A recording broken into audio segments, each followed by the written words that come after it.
Now, I want to go into the data real quick.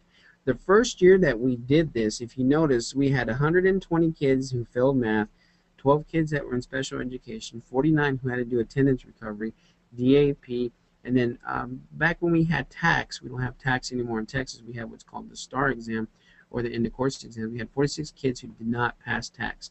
Now, some of these kids are all like we may have a kid is in 8th grade TAKS who is at DAP that needs to do attendance recovery, that may be a special ed student that may have failed their class in math.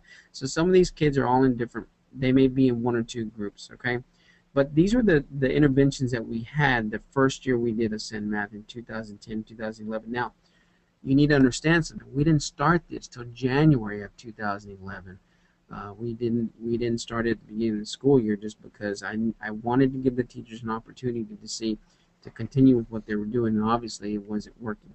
We had after-school tutorials for the math students who failed math from about 1 or 2 hours a week. What I wanted to show here is this part down here. With 120 kids, our goal was to have 50% of those kids pass the math TAKS test. Well, we ended up with 55%. The special education class, the resource class, these kids would get on and send math for 3 hours a week. Our goal was to have 75% of them. We had 86% pass. Attendance recovery, those kids that don't come to school, they were actually doing Saturday school 4 hours a week working on Send Math, and our goal was to do 60%. Well, we ended up having 71%, and it goes down the line. DAP, DAP students have a lot of issues. Here in Fort Stockton, we only send kids to DAP if it's mandatory placement because of state law. We don't put kids in there just because they're giving us a hard time. They really have to commit a crime that forces us to have to do that. And then as far as 8th grade TAKS, we had 25%. That was our goal for 25%. We had about 48% of them pass the 8th grade TAKS test. And they were actually in it 6 to 9 hours a week. Here is another chart that we used that first year.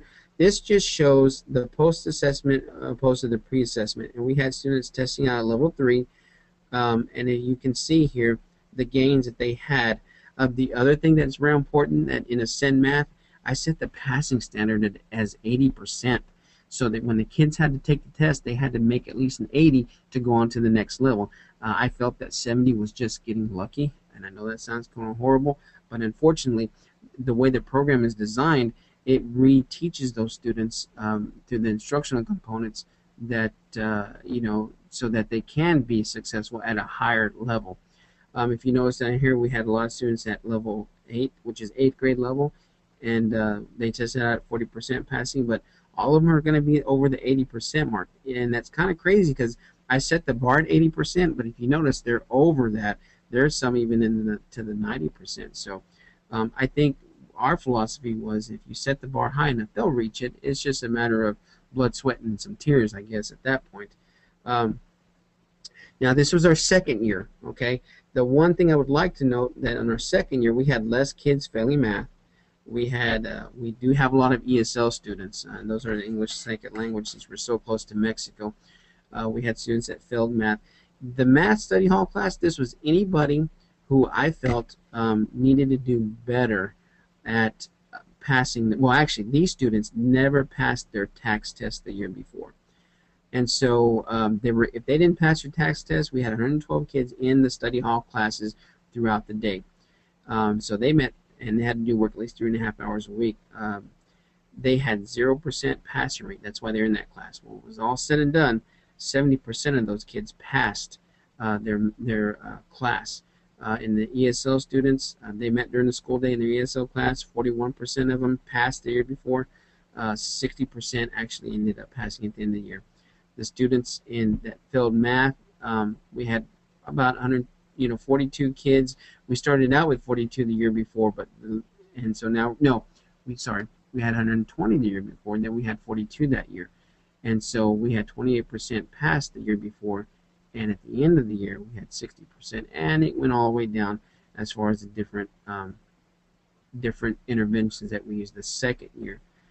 This number was that we didn't have any kids in the study hall class the year before because it didn't exist.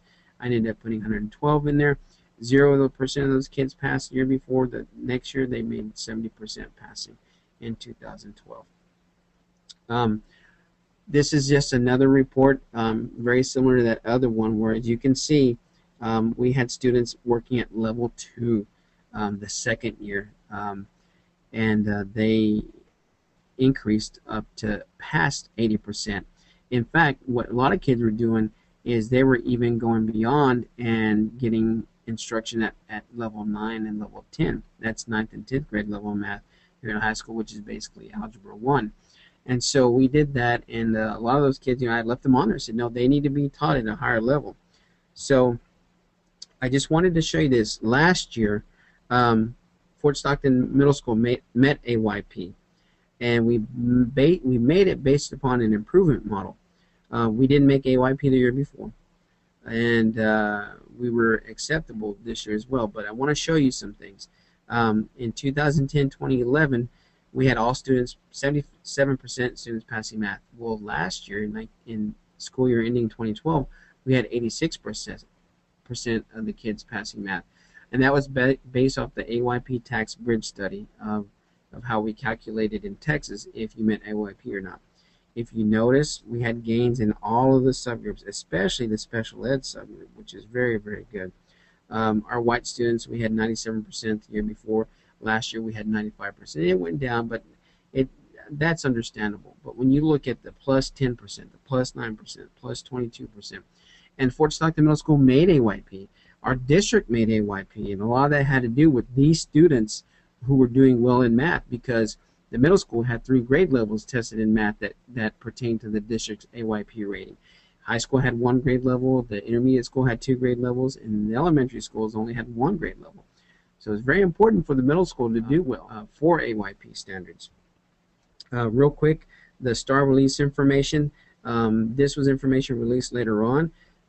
After the AYP bridge study, it shows that the state average for math is 77, 71, 76. If you notice here, we struggle. For some reason, 6th grade always struggles, and we're working on that.